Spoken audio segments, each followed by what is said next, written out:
In the previous video in this series, I began the setup of a project file for a blow molding simulation. I imported a mesh file, and I defined a moving mold. Now in this video, I will continue with the definition of an inflating parison that contacts the mold, and set up the numerical parameters for the calculation of the results. I'll begin by creating a subtask for the parison. I'll use a shell model, and for this simulation it'll be a generalized Newtonian flow that is isothermal. The domain will only include the parison mesh. As for the boundary conditions on the parison, I'll begin by imposing an inflation pressure on the entire mesh.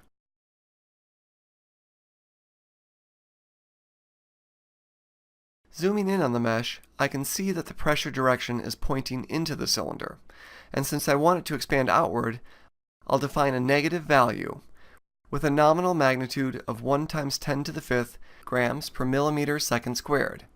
This corresponds to 10 to the 5th Pascal in SI units, or 1 bar. The time dependence for the pressure will also be a ramp function. Until a time of 0.2 seconds, I want the pressure to be 0. And then by a time of 0.5 seconds, I want it to ramp up to the nominal value I defined previously, so the multiplier here will be 1. Next, I'll apply symmetry conditions on the boundaries of the parison, since I only meshed a representative portion. The symmetry plane for the vertical boundary is normal to the z-axis, and for the horizontal boundary, it's normal to the y-axis.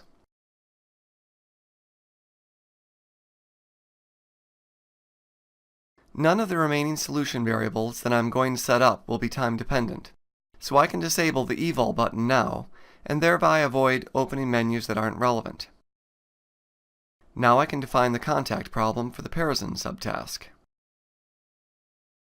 For the contact wall, I'll select the mold subdomain, which I had earlier defined as participating in contact. I see that the penetration accuracy is set to 0.2 millimeters, which is reasonable for this mesh, which has overall dimensions on the order of 200 millimeters. Next, I'll zoom in so I can verify the orientation of the mold. I can indicate that the darts are not pointing in the direction of the mold body, but rather toward the mold cavity.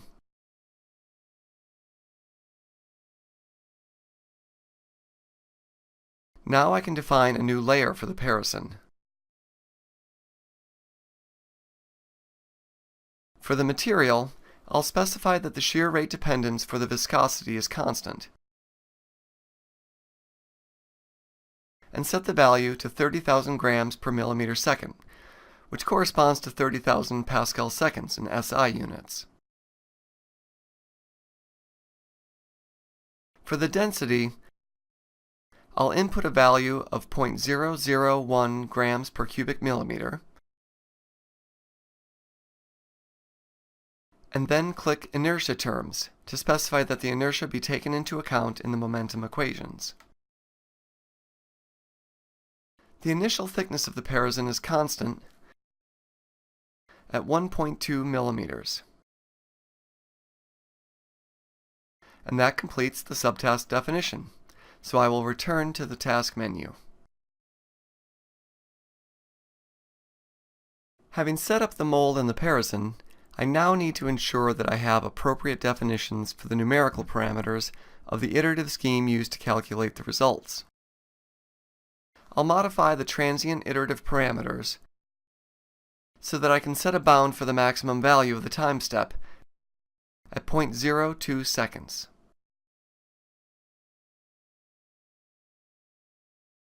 Returning to the main menu, I'll define the outputs and set the units that will be passed along with the results. I need to modify the default selection to indicate that I've entered values corresponding to units of millimeters, grams, and seconds.